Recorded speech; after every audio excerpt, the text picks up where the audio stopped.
So today the plan is to start my seeds. I have already brought my stuff. I'm borrowing my dad's shop. And so what my plan is right now, I'm going to go through all my seed packets, which might be a lot. I've been keeping them in the freezer because that's just where we normally store our seeds. And then I'm going to sort through those, decide what I want to start today. Today is January 7th, so I'm counting out how many weeks until my last frost date. And I do look a little bit at what the different sources, the Farmer's Almanac, a couple other things put out as far as what the last anticipated frost date is in my area. But I've also been gardening here my whole life. My parents have been gardening here their whole lives. And so I just know that typically around Easter, we have a cold snap. We almost always have a cold snap. I remember one year it got down in the 30s at Easter. And so we start putting our stuff in the ground after Easter. So I know not to start too far in advance. We have an earlier Easter this year, which is at the end of March. And so I may be starting a little bit early because of the previous years with my grow light system. It's taken a little bit longer for some of my stuff to grow to the point where I'm ready to put it in the garden. And so I'm going to start my stuff today. My plan for today definitely is going to be peppers because they seem to take the longest for me, and tomatoes. So just a little bit about what I have with me besides going through my seeds. This year I'm planning on trying some of these little seed starting pods. These in particular are peat free. They're made more out of like a woody substance. I've never used these before. I've always used the plastic trays just because that's what I had. But I got these when they were 50% off.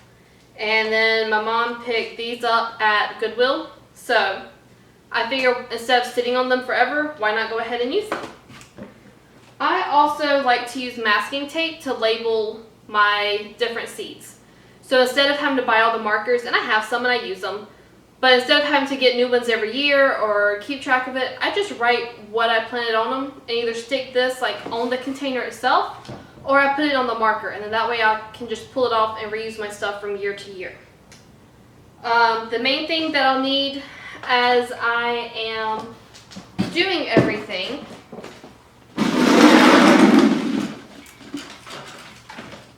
so these are the little plastic trays that I'm talking about that I use.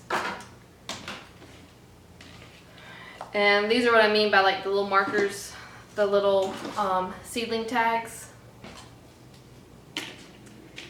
Is I will need a container to mix all of my stuff up in.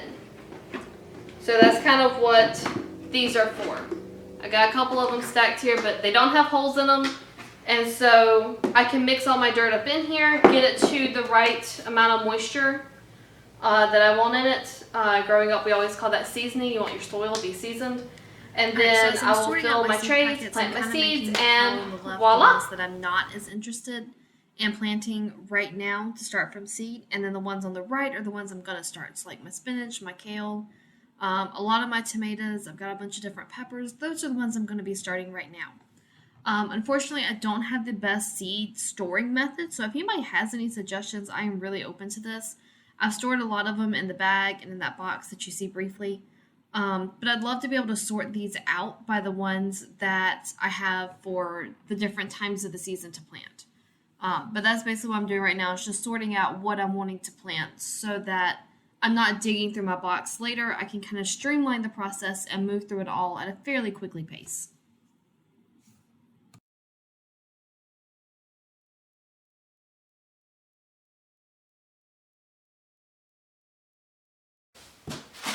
Okay, so I've gone outside, I wetted down my soil.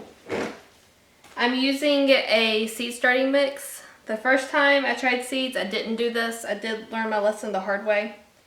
So I've got it a little too wet at the moment. You can see a little bit dripping out of my hands when I squeeze it real hard. I just got to finish mixing it up a little bit better. I still have a couple dry spots in the bottom.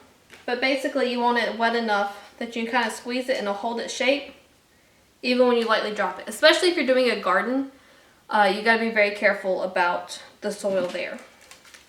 So this is one that I reuse year after year. I don't cut them. I try to take care of them really and truly for as long as I can. To me, that's just reusing and reducing waste.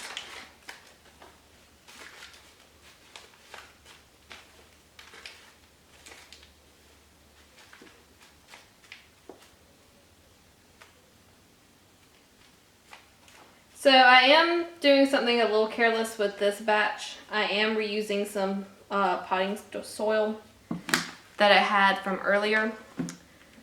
One of the negatives of doing this, and one of the things you need to be really careful with, is that if there are any seeds in here that didn't germinate and I put them in here, I may get them to germinate this time.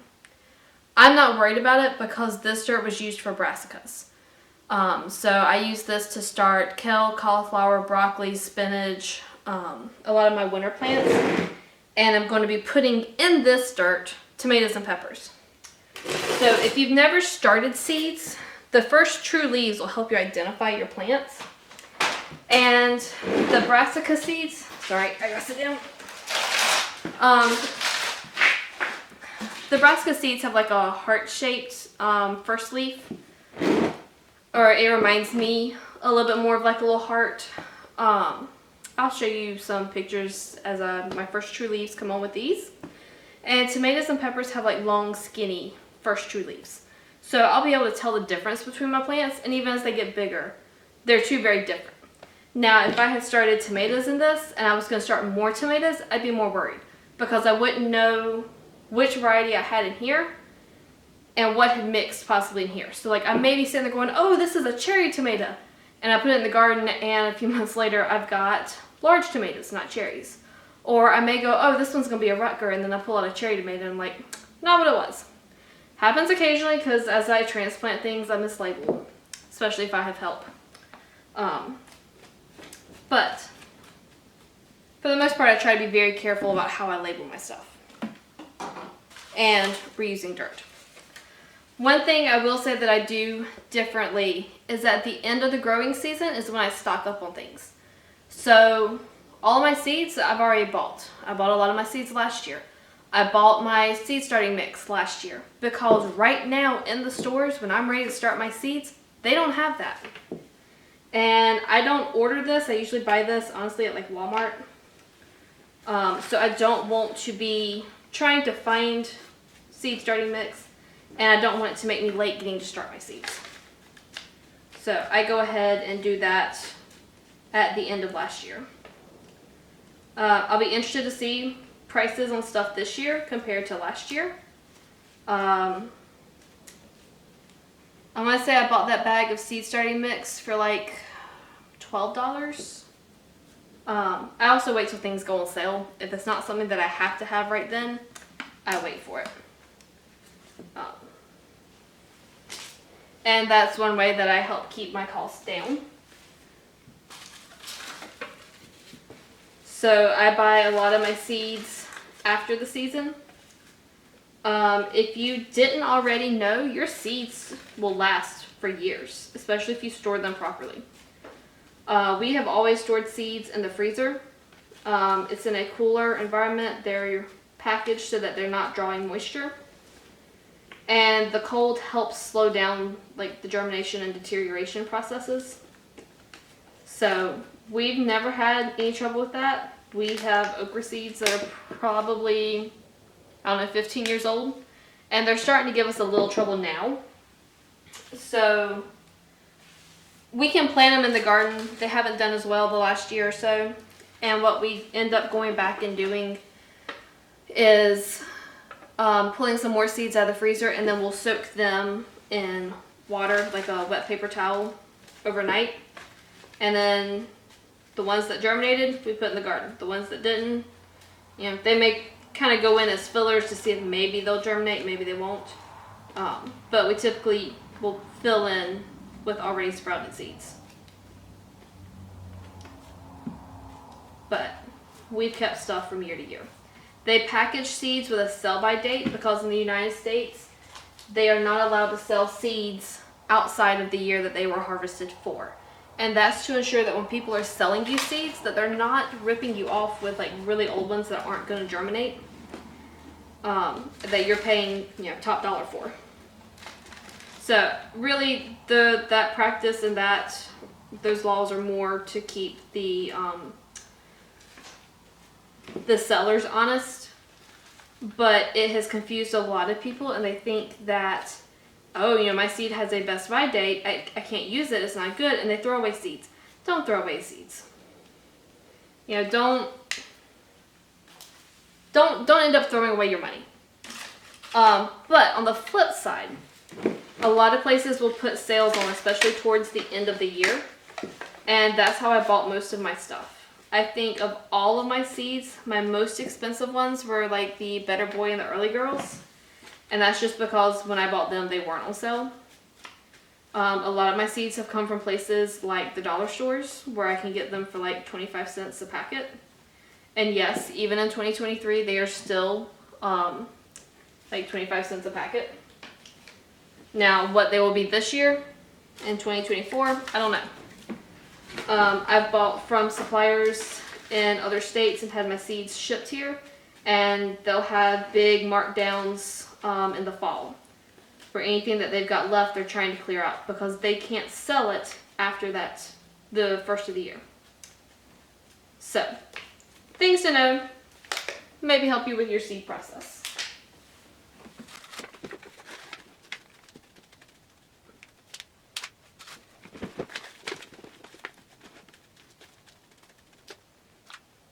Alright, so now I'm ready to start planting my seeds. I've got my trays ready. My seed packets are open. I've read my planting instructions on the backs of them to make sure I got everything going kind of where I need them. I very carefully pour me out a couple seeds. Because my soil is already wet, I'm not going to water these once I put them in here. Not for probably a couple days. Some people, a lot of the planting instructions will tell you to put multiple to a thing. I feel like, for me, with certain things, to have to try to transplant them, that it ends up hurting my seeds later on, so I don't. So do I waste this planting square? Potentially. I do it this way, and then I'm starting my seeds early. I'll go back and put something else there if I need to. So, I'll cover them up a little, and my tomatoes are started, and then I'll do this with all of my plants. Alrighty, so the grow light station is finished. The seeds are planted. Down here I have my black seeded Simpson in the pink bucket, spinach in this one, some coleus that my mom had rooted. Come up here, I've got my habanero and some other pepper. I can't remember, let me just see. Rosemary, that's right. I started some rosemary. I got some zinnias planted. I got some kale started in here. The rest of the coleus. And then this row is all, woo, let's fix that focus there. So I've got all of the peppers and the tomatoes that I was telling you about planted out right here. So Better Boys, Early Girls, Rutgers, Arkansas Travelers, Black Cherry, Red Cherry,